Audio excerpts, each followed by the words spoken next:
Americans are so used to driving that we've forgotten how complicated it actually is from a physics perspective.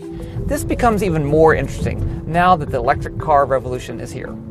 This may sound like a pretty basic question, but do you know why a car even needs energy?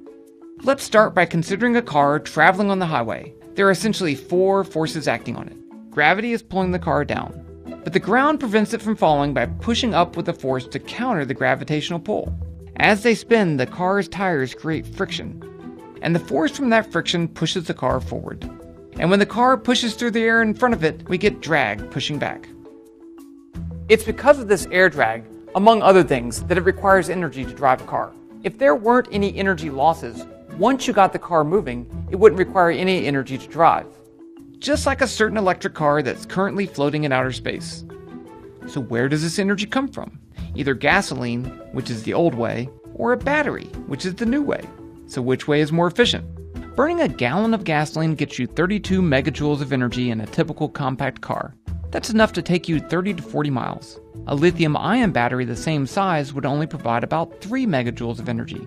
That means a car like the Fiat 500e that I drove would only get about 3 miles. But luckily in the real world, cars have bigger gas tanks and batteries.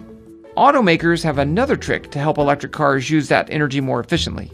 Now, it takes energy to increase the speed of a car. We call that kinetic energy.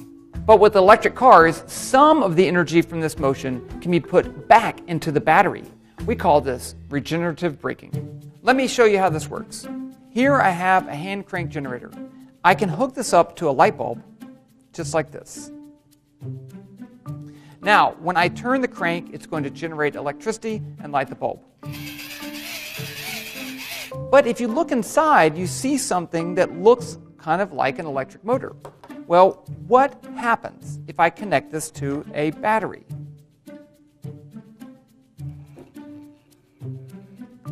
So this device in here, when you run electric current through it, acts like a motor. If I turn it, it acts like a generator. This is exactly how the motors in an electric car work to produce regenerative braking. Normally this motor is used to power a wheel, but during braking, the motor is used as a generator so that some of the kinetic energy of the car goes back to charging the battery so that you don't lose it all.